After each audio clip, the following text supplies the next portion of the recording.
At 65, still having to work is synonymous with being poor, isn't it?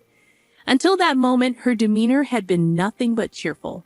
Yet, as she neared me, a malevolent smirk crept onto her face. A recent addition to the workforce in her 20s, speaking discreetly to avoid others overhearing, cast a judgmental gaze upon me, a part-time worker, and then sauntered off without a word. When conversing with her colleagues, she exudes warmth, making me question if I had misheard her abrupt change in demeanor. Reflecting on our initial interaction, it was undeniably intense.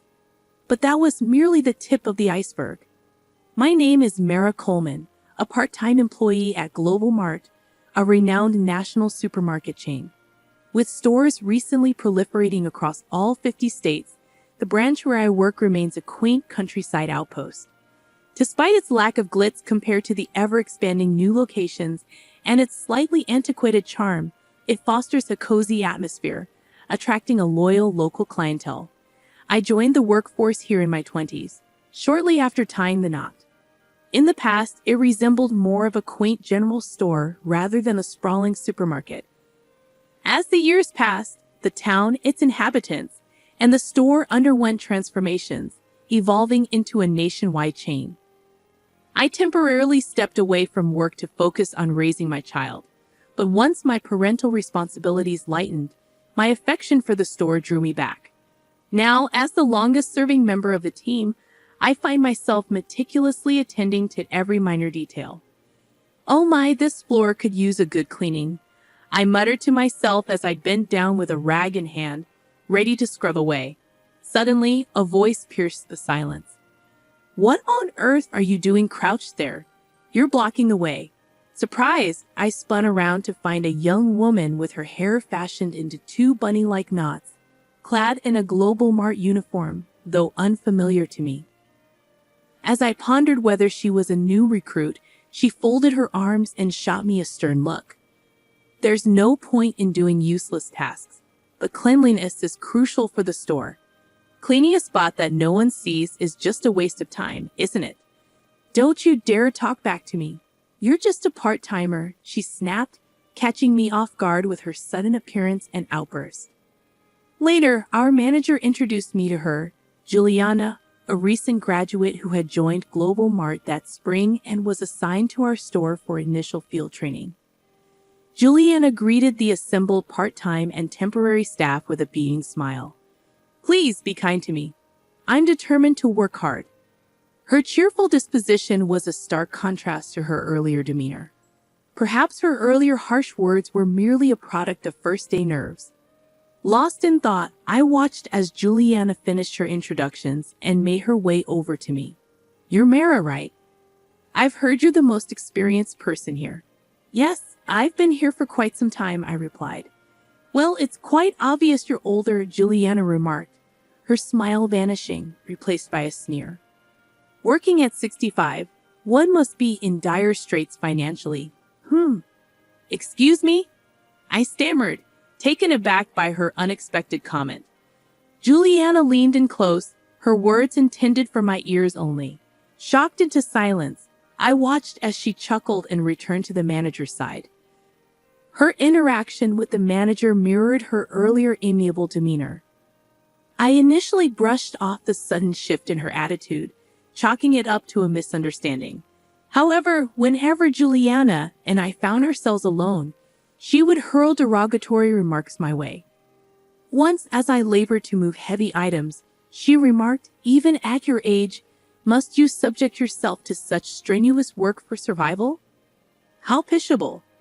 Though her expression feigned sympathy, her crossed arms and rigid posture betrayed her contempt. On another occasion, upon witnessing me take home some leftover deli food, she sneered, "How destitute! Are you not ashamed?" Her tone dripped with mockery. And yet again, she quipped, "You're not exactly proficient at your job for someone your age. Perhaps you excel more in flattery than in actual salesmanship." Such were her mannerisms, consistently scornful whenever we were alone. However, the wisdom accrued over the years had taught me not to be ruffled by the words of someone young enough to be my daughter. I chose to overlook her behavior and let it slide. However, Juliana appeared to take issue with my approach, and her conduct took a turn for the worse. On a bright, sunny day, I found myself aiding a regular customer who grappled with vision impairment, often requiring assistance in selecting her items. "I'm sorry for the inconvenience," she apologized. "No inconvenience at all. Thank you for choosing us. Take care on your way home," I reassured her, seeing her off with a warm smile.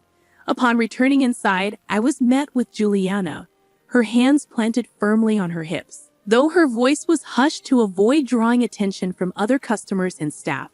Her eyes bore a scornful glare. "What were you doing?" she questioned. "I was assisting a customer," I replied. "All that time spent on just one customer? Absurd. Assisting customers in need is a fundamental aspect of our job."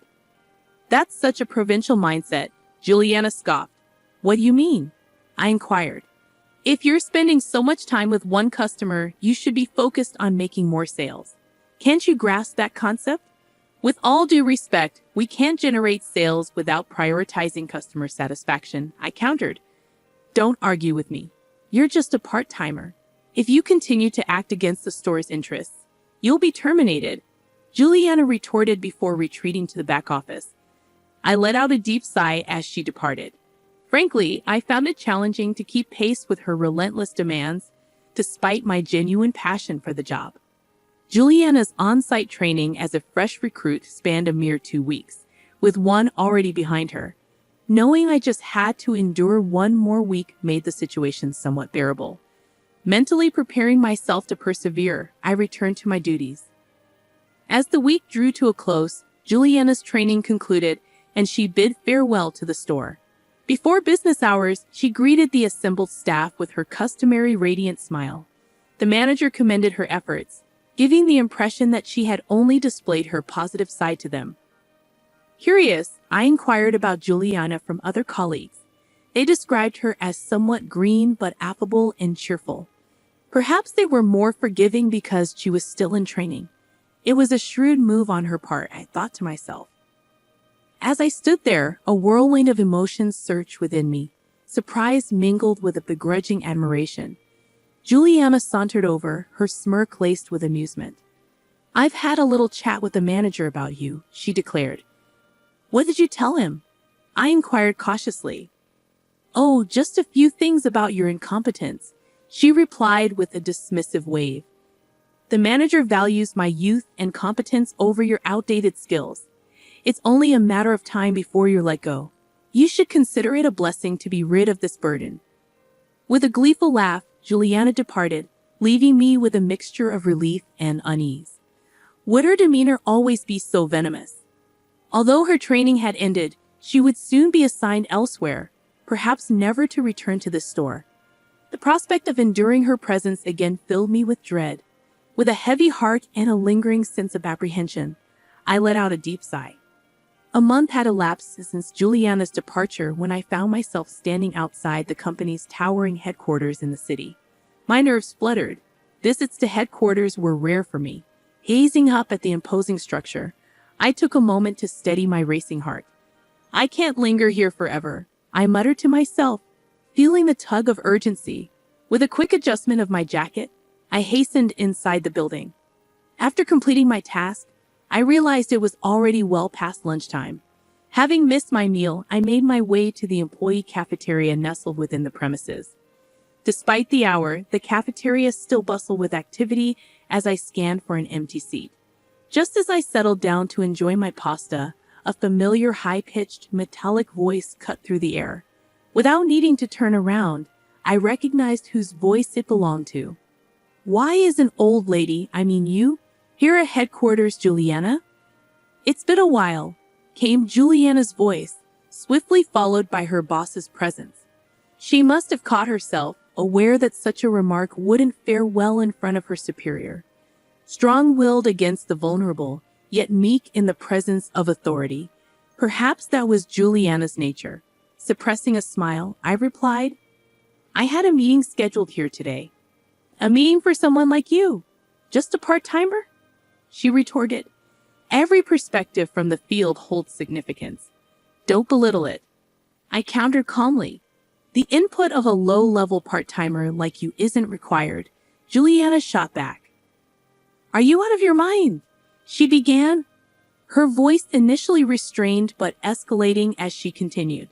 Oblivious to her boss's shocked expression and my own, Juliana continued her tirade. Are you even listening? I detest women like you who persist in working into old age. I find fulfillment in my work, and I'm grateful for the opportunity, even at my age, I asserted. Juliana's response was swift and disdainful. It's repulsive. Spare me the sight of your pathetic existence. Listen here. There's this person from my training, utterly useless, yet refuses to leave. She's dragging down the store. She should be terminated, Juliana continued, her disdain evident. Intervening before Juliana could say more, her boss stepped in. At that moment, the cafeteria's entrance hummed with activity as an elderly gentleman approached us. Juliana's boss straightened up, but Juliana's expression soured as she glared at him. What's all the fuss about? Who are you? And what do you want? The elderly gentleman inquired. It appears I've arrived at an opportune moment, Marcia, he remarked. Indeed. Left unchecked, this situation could tarnish the company's reputation. That's a serious concern, Marcia replied. Don't ignore me and start talking, the elderly man pressed on. Wait, do you even realize who this is? I interjected. You should have heard him speak at the orientation, Juliana. Another voice chimed in. Juliana's expression shifted to one of confusion as she glanced at the man beside her. Suddenly, a wave of realization washed over her, and her complexion paled. It dawned on her who the man standing next to her truly was. Bert Coleman, the president of Global Market. Are you a recent hire? What's your name? Bert inquired. Her name is Juliana Bert, the other person replied. Why are you addressing the president by his first name? I questioned. She's my wife.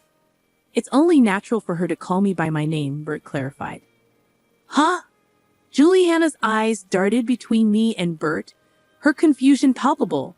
Meanwhile, Juliana's boss buried his face in his hands. I rose from my seat and positioned myself beside Bert. Allow me to reintroduce myself. Mara Coleman, 65, wife of the president of Global Mart. I introduced myself. You're kidding, right? If you're married to the president, why are you slumming it as a part-timer in some dingy supermarket? Juliana retorted.